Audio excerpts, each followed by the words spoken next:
probable cause conference after 30 days to run with Ms. Bartholomew. Courtney Ann Bradley Bartholomew, the biological mom and stepfather accused in the torture and murder of Rebecca Park and her infant, appearing in court today. Now, what played out inside the courtroom today could be called routine as the case continues through the steps of the legal process. But documents describing the crimes the Bartholomews are charged with are giving us a glimpse into some disturbing new details. The documents provided by the court after we filed a Freedom of Information Act request reveal what investigators believe are the graphic final moments of 22-year-old Rebecca Park. The court documents are in for the Rebecca Park case, and they reveal everything that happened. And you pretty much get to find out who's telling on who as well. I mean, when we thought we heard it all, it's even worse. Fugitive TV.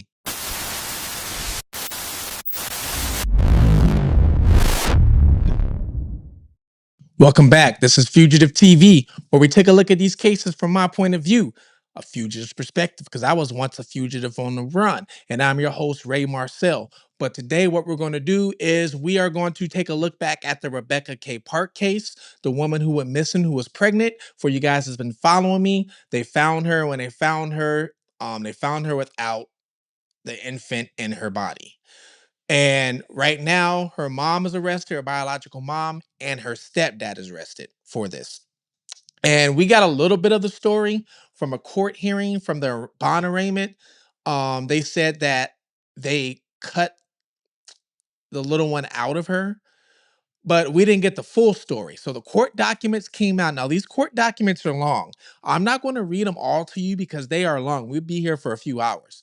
So what I'm going to do is I'm going to summarize the most important parts of these court documents, okay? So you guys know exactly what's going on and you guys understand exactly how, where, and what they did to unalive this poor woman and her child. Well, we all know that she was reported missing, right? And the first person that reported her missing was her sister, Kimberly. Now, Kimberly reported her missing to the sheriff's office. The sheriff's office from then went and did an investigation. They went and talked with Rebecca's mom, her biological mom. Now, Rebecca, of course, was adopted. So they went and talked with Rebecca's biological mom, who was Courtney. Now, Courtney says she was with me the night before. Courtney's always been maintaining that there's been this dark car that picked her up. She's changed it a few times. First, she said a black SUV, then she said an Impala, but a dark car picked her up, and that was the last time she ever saw Becca. Now, Courtney's been all over TikTok live panels. I've been in a lot of them and I've been listening to her and she's been defending herself. People have been interrogating her, but her story has always changed. So since her story has always changed, we're always skeptical of what exactly happened. Now, also, here's the kicker. We kind of can get possibly why this happened. So Courtney has a sister. Courtney was texting the sister before Rebecca Park went missing that she had a baby. So Courtney was telling her sister she had a baby. And the baby was born prematurely, and the baby was born, and the baby's in ICU right now, right? And that she needs things for the baby, like clothes, diapers, stuff like that. Well,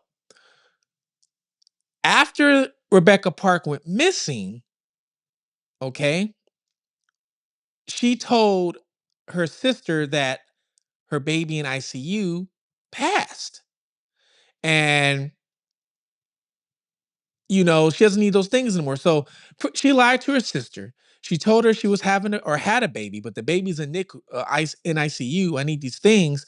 But then the night of everything that happened to Rebecca, she texted her sister saying, hey, the baby passed. So that kind of gives you a little motive right there when you think about it, right? So then later on, the police start conducting their interviews. They grab some phones. They grab Rebecca's phone. They start doing search warrants to her phone on all her social media accounts. They notice that she's not using her social media. So then they officially report her missing. So then after that, this is when Courtney starts going on live. This is when Kimberly, Rebecca's sister, starts going on live, and just pretty much all kind of stuff just breaks loose, right? Police is paying attention to this. They are. So then, right after they go live, so on November 11th is when they did an interview with Courtney, right? So they did an interview with Courtney, and Courtney's pretty much telling them a bunch of BS. Now, she's telling them that the reason why she's over there in the first place, or why Rebecca even went to her house in the first place, was to give her some money. Supposedly, there was a $18,000 that was left over from the sale of a property, and each girl got 2,000. So Rebecca got 2,000 and Kim got 2,000. Come to find out, it was a lie. There was really no money involved. Now, a little after that, like I said, there's a bunch of documents, right? And I'm not going to read every single detail. I'm just going to give you guys, just the gist of it, the important things, okay? It's all important, but the parts that you guys ain't heard of, because a lot of the stuff we've already heard of because it's all over social media.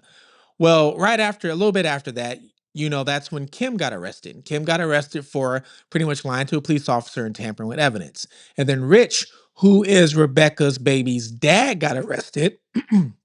And Rich is also Courtney's ex-husband or ex-boyfriend, which is Rebecca's ex-baby daddy, or Rebecca's baby daddy, but also ex-stepdaddy. Yeah, weird. So Rich got arrested for selling to her undercover, and their bonds are extremely high, $1,000,000 and $750,000 for what they did.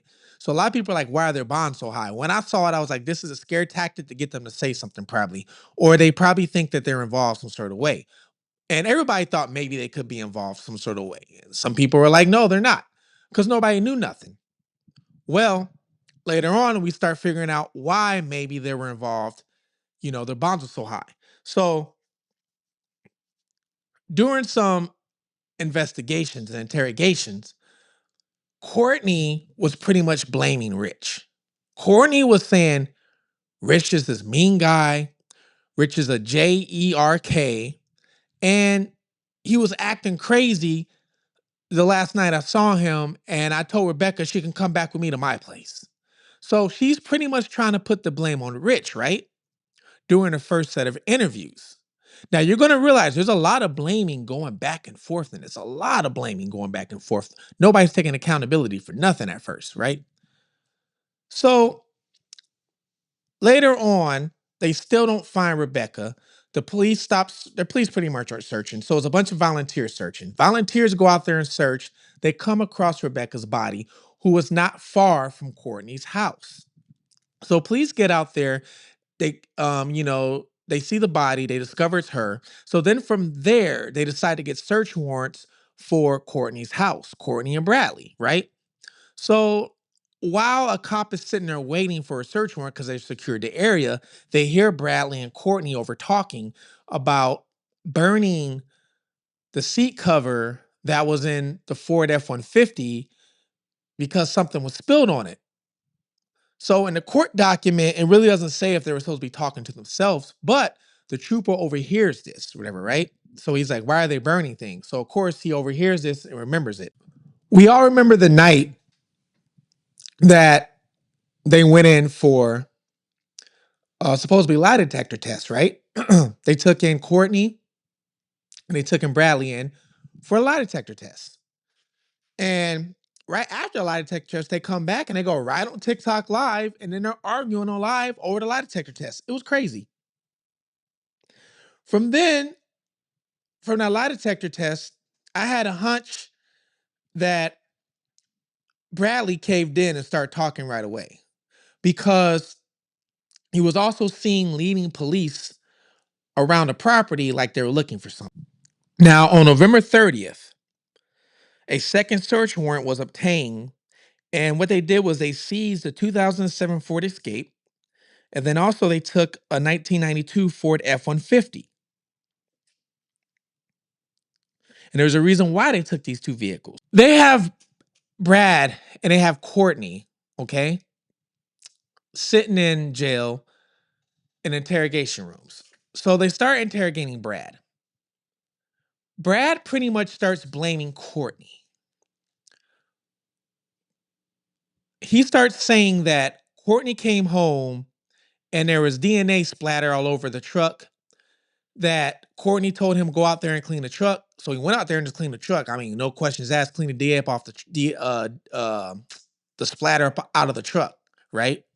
He says that Courtney and Rich were talking for a long time, and he's pretty much putting the blame now on Courtney and Rich. And pretty much saying he had nothing to do with it, right? Well, after that, they give him a break and then they go in there and then they talk with um Courtney. Courtney, was running off at the mouth, telling them, what happened, and they don't believe it. So then they tell Courtney, like, hey, pretty much we know you're lying. And you need to tell the truth. This is important. So Courtney then starts putting the blame on Brad. She starts putting the blame on Brad, right? And she starts asking for immunity. And the detectives are like, no, you ain't getting no immunity. And she's like, my life's being threatened. You don't understand. My home's being threatened. My kids are being threatened. So then eventually, this is what she says. They ask Courtney, well, where's the baby at? Because you got to remember, they never found the baby. The baby was taken out of Rebecca, but they never found it. So they cut her off and ask where the baby's at. Because Courtney is asking for immunity and saying, I want to talk with the prosecutor. So they're telling her, hey, we have to relay some good information to the prosecutor if you want her to talk. So they're pretty much tricking her. So they ask her where the baby's at. She says, in the GFL.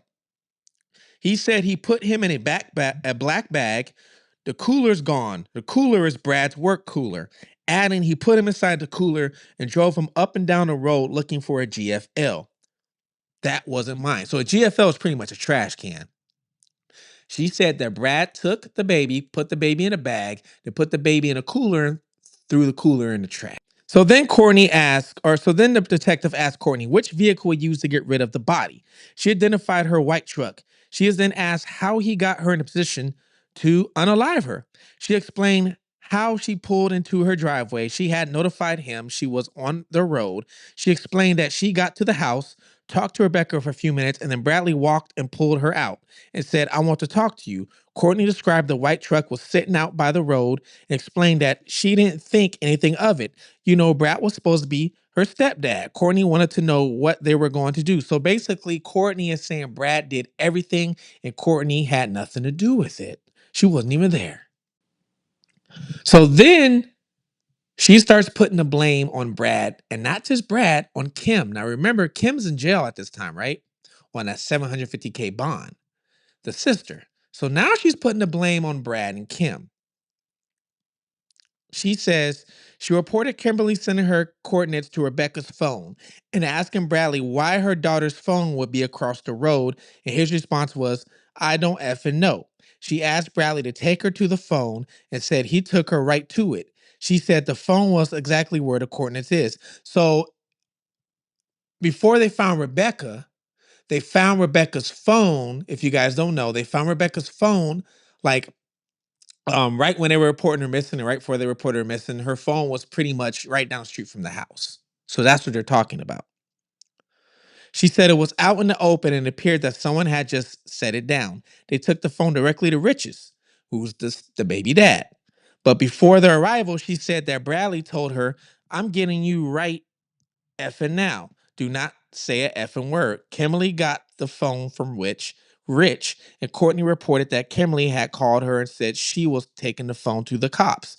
She said Kimberly called her on Tuesday night to tell her this. When asked to continue, Courtney identified that in her second to last drawer in her bedstand, she has razor sharp weapons that she used to nick open her cellulite so they will drain. She reported that one was gone and she said that so she was draining her own cellulite. Interesting. Is that a thing? Let me know. Is that a thing? Never heard of that. So she says she counts them because there's a teenage boy in the house. So she always counts them. Courtney agreed that these are like scalpels. When she confronted Bradley about the missing scalpel, she answered he didn't say anything about them. So then Courtney said she asked Bradley repeatedly where her daughter was, saying he answered, "You'll find out soon enough." That's what he was saying to her. You'll find out soon enough. She goes on to report that after returning from his last interview, he told her about Kimmy, was asking about woods behind the house. So now she's saying Kimmy's asking about woods behind the house all of a sudden. She reported trying to get Rich Fisher to take Kimberly's bag to her. She said that Bradley said, "You can't have that." And so Rich Fisher is a different Rich. So there's Rich Fowler or Fellow, whatever, the baby dad, and there's Rich Fisher. I know there's so many different names in this. So she reported trying to get Rich Fisher to take Kimberly's bag to her. She said that Bradley said, "You can't have that. You're not taking her bag." He said, "Nobody's taking this bag." Courtney said she realized Kimberly's wallet was in the bag, questioning why would he want her wallet? So then, November 25th in the morning, Bradley took the truck. This is what Courtney's saying. And was gone for 20 minutes. She said when Bradley came back, she asked him if he had hurt her daughter and he would hurt her. "No, I didn't hurt her," Courtney said. That was the same day Rebecca's body was found. So then Courtney said on Wednesday, November 26th in the morning, she confronted Bradley and asked him what he did. She reported he told her, "I'm going to tell you once, and I'm going to tell you, and you're going to F and drop it. You're going to F and shut up." He's like, "I'm the reason your daughter's not here. Your life is upside down right now." When she asked him what she said, Bradley, Rich effed with the wrong effer. She agrees this is all the revenge plot. Courtney said that when she asked him what he did to her daughter, Bradley said, "I slit her neck. The B deserved it." She goes on to say that Rich deserved it too, and it just happened to be your daughters that's going to pay for it. So she's blaming it all on Bradley. She's basically said Bradley is the one who did it all. So then the detective asked Courtney, if Brad is paying Rich back, why would he cut the little one out? She said, because if he would have left it in there and had somebody found her before, he would have survived. So would he have thought? Courtney was asked, why not just cut it out and kill it? Why take it? She said that he told her that the little one wasn't breathing when he pulled him out. Again, she was asked why he take it. So she's saying he did it all himself, pretty much. You know, it's his response. He's the one that did it. And then she goes on to say that she wasn't there where the body was found. She's taking herself out of the picture and making herself look like the angel. So at this point, the detectives, I think, realize, she's not telling the whole story. So then they ask her about, the immunity. What kind of immunity are you looking for? And she's pretty much saying that's what she wants. So then asked Courtney, she was looking for an immunity agreement. That was afraid of then. Wait, hold on. So then the detective asked Courtney what she was looking for in an immunity agreement, what she was afraid of, and then confronted her that she had provided a misinformation to police. She assured us that she would cooperate. So they told her, hey, if you're looking for immunity, you got to tell us the truth because what you're saying is a lie, and this is what we have. So the police pretty much told her, you're lying. You got to tell us the truth if you want immunity. So then after that, she says, he says, you got to cooperate the whole way. Then the detective pointed out her obstruction of the investigation, and she agreed. When asked about the seat covers, Courtney said Bradley burnt them. She also said that Bradley went out and cleaned the truck, especially mentioned the dash. She described that the cloth was burnt and the bucket was taken back in the house. Courtney didn't think the floor in the truck was clean.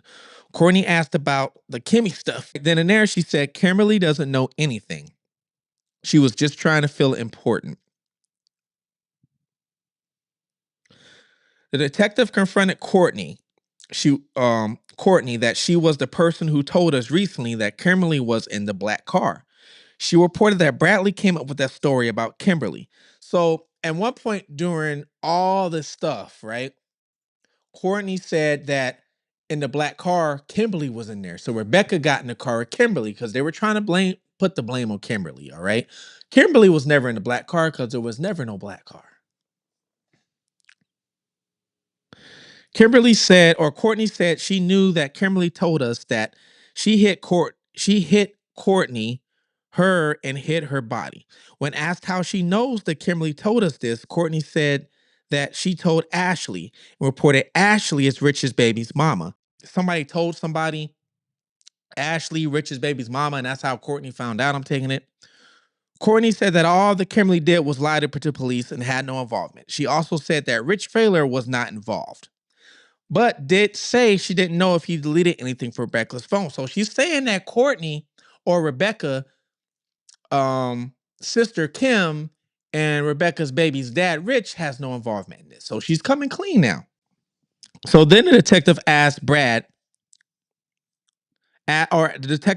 how Brad told her how he unalived Becca. She said, he told me that he cut her throat when he asked how she told him that he cut the infant out. She said he had one of my scalpels. She denied that she said how he did that, then said he just said that I cut him out and that was it. That was all he said.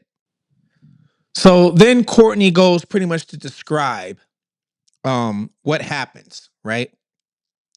Now you got to remember she's still pretty much blaming Brad. She's saying Brad is the one who put the weapon to her neck. Brad's the one who cut the baby out. Brad's the one who did all this. Brad's the one who put it in the cooler. Brad's the one who threw the cooler away. Okay? Courtney does say that the 14-year-old Bentley has nothing to do with this. She did say Kim has nothing to do with this and Richard has nothing to do with this.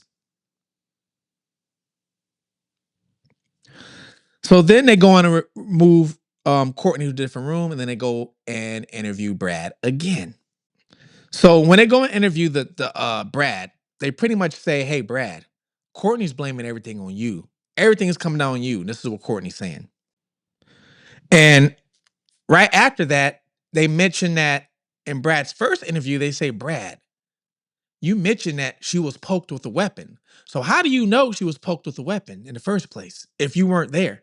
And they go on to say that this revenge plot that you're talking about, because you're saying that the reason why Rebecca did this was, or I'm sorry, the reason why Courtney did this was to get back at Rich as a revenge plot. It doesn't make sense. So then Bradley tells them, I'm sure Courtney poked her because she did have a hunting knife. He reported the case for the knife went into the trash bin and thinks it might still be in the bin. He identified the knife went into the trash at Cadillac Shores.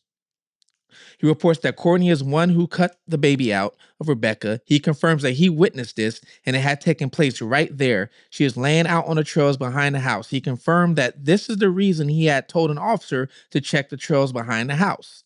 He reported that he knew Rebecca had a bunch of leaves on her because Courtney buried her in leaves where she was found. Bradley confirmed that a scalp from the bedroom was used when he was asked if the baby was alive and he was cut out. He responded no. He confirmed that it was just two of them that were present.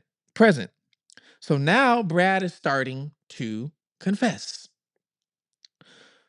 When asked,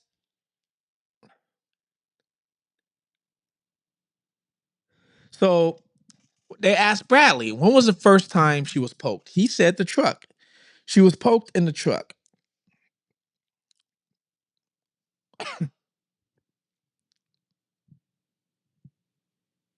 He says Bradley says Rebecca got into the truck voluntarily, which is the white truck. He confirms that the plan to get the Tide Pods was legitimate and he was unaware that the plan was to poke her. So all three of them are in the truck. He says that Rebecca's in the middle, he's driving, and then Courtney is in the passenger seat. Initially, Bradley was in the house with Bentley. He said he went outside to get away from everything, so he didn't have to worry about Rebecca coming in.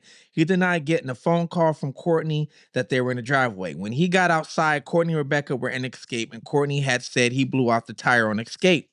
So they got in the truck from where they got in the trail in the woods because the truck doesn't have a valid plate. Bradley said that Courtney was mad because Rebecca was always bad mouthing her and wouldn't give her a chance to be a mom. Bradley confronted Courtney that wanted the baby for herself. Then Bradley describes the actual poking began when Courtney just grabbed the weapon and started poking at her.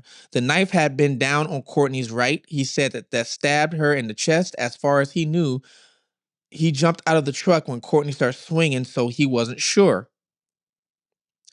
So, as you see, these stories are very confusing because, first of all, a lot of these people can't talk. So, these stories are confusing. So, I'm trying to sum them up as best as I can to make it easier to understand. Bradley said Rebecca was not in the truck when Courtney cut the baby out. He said that Courtney tricked her to get her out of the truck and made her start walking after she had already been poked. Rebecca walked behind the truck but is unable to run due to the pregnancy.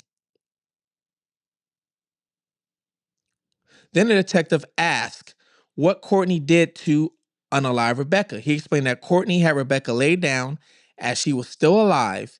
She cut out the infant out of her. Bradley said he was beside the trail telling Courtney that she doesn't need to do that. That's not right. They do not have the bag or cooler that the baby is eventually put in at this time. Now that the baby's cut out, Bradley said they just left Rebecca there. He identified that he couldn't tell if she was alive or not. Courtney decided that they should head to the house. Courtney is holding the baby on her lap as Bradley drives. Bradley said they never took a breath. He never heard the baby cry. It took about 5 minutes to get back to the house. Bradley stated that Courtney took the baby in the house into her bedroom where she was trying to perform CPR on the baby, which is on a towel on the bed. He also said he tried to perform CPR on the baby by doing chest compressions, breathing in the mouth. He said this went on for about 15 minutes after arriving at home. Bradley reported that Courtney went to the kitchen, got a garbage bag, placed the baby in a bag, and went outside with the baby and identified the cooler was in the bed of the white truck. So now he's blaming it all on Courtney. He's saying Courtney did this. Now, he didn't mention anything of the slicing of the neck, if you realize that. He said they poked her, cut the baby out, left. He didn't know if she was still alive or not. Took the baby back home, performed CPR, and the baby was they couldn't baby didn't survive, so then they took it out, or Courtney took it out, I should say. Bradley said that the same night he is with Courtney, who was now driving the truck, they went and disposed of the knife first. They put the baby in the GFL tote at a house north of residence where there had been some logging done recently. So at this moment of time, Brad is still pretty much putting the whole blame on Courtney, right? So then they go back to Courtney. So then Courtney asked the detectives, is Brad telling on me? He's probably saying that we're both involved. So Courtney said she knew that Brad was going to try and pin this on her because he had told her, B, I'll take you down with me. Courtney told us that Bentley can prove that she was home on the 3rd. Courtney is confronted with her explanation that Rebecca's willingly got into the truck with Bradley to go for a ride, that he then offed her and cut out the little one. When confronted with cellular phone data and location data records, Courtney announces that Bradley had taken her phone so she couldn't call the police. Courtney is confronted with her version of events being difficult to believe. So basically, the police are saying, hey, it sounds like you're lying, right? Eventually, Courtney said she is going to tell us what happened. Brad took her, brought the baby back. I tried, I didn't. I tried to save, and then she begins to cry. So after a while of all this lying and everything, right? Courtney kind of finally comes clean to our knowledge. And she says,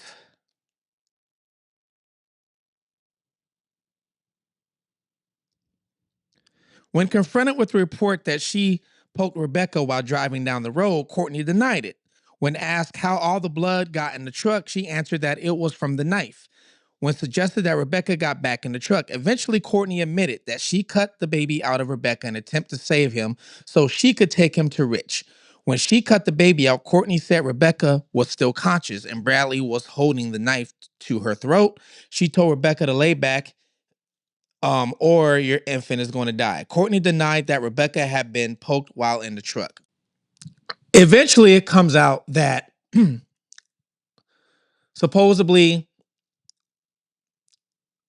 Becca was poked multiple times, that she was initially poked, and they took her to that section, right? The forest, and they forced her and they held her down. And while they held her down, they made that incision with the scalpel to take the baby out. Um, Rebecca's still alive for all of this. Okay, they take the baby out, and I guess in the middle of taking the baby out, that's when the baby also passes. Now, Becca's alive. Becca sees all this. So then what they do is they put the weapon to her throat and they slice it. That was eventually how Rebecca passes away. Was from that. So poor Rebecca saw this whole thing go down. What what oh man, I can't even picture that. That's crazy to even think about. You saw the baby coming out. You saw all of this, and then and then they walk away as she's dying. They take the little one, and then that's when they wrap it up, bag, put it in the cooler, throw it away. So since it was thrown in a trash can somewhere and trash was already picked up, they don't think they might ever find it. Unfortunately, baby probably will never be found. That's the sad thing about this. Now they never did find, I think, the scalpel or the knife that got thrown away too. So now what they're doing is they have the body and they have their confessions. Um, Now she did say that Bradley used a cord from the snowplow on the truck to hook her body to the truck, and he pulled Rebecca down the bank, maybe 20 feet, pulling her back off the road. She said he then covered her with leaves. Courtney said the towel was in the truck already, but she didn't know how the scalpel got into the truck. Yeah, this, like I said, this is a lot to read because they were going back so much, blaming each other, blaming each other. So we know exactly how this all happened now. What is really the motive? You guys tell me, what's the motive? Was she trying to keep the baby for herself? Because she did tell her sister, hey, I got a baby, but the baby's in ICU. So was this something she was planning from the get go? Now, Brad was also looking on the internet of how to remove a baby and how to cut the umbilical cord and all that stuff. Very, very, very interesting. And it's horror. This is horror. I mean, this one of the worst stories I've read, to you guys or brought to you guys, I must say. But you guys let me know what you think. How much time do you think they're gonna get? What do they even deserve? Okay. Kimmy is out on bond. Rich is out on bond. Their bonds both got lowered because they realized they're not involved. So they're both out on bond now. Yeah. So you guys tell me what you think. I mean, how much time do you think they're gonna get? Should they get life? Courtney's got a black eye now, too. So somebody beat her up in jail. But this is horrible. But please take care of one another. This is Fugitive TV, and I'm out.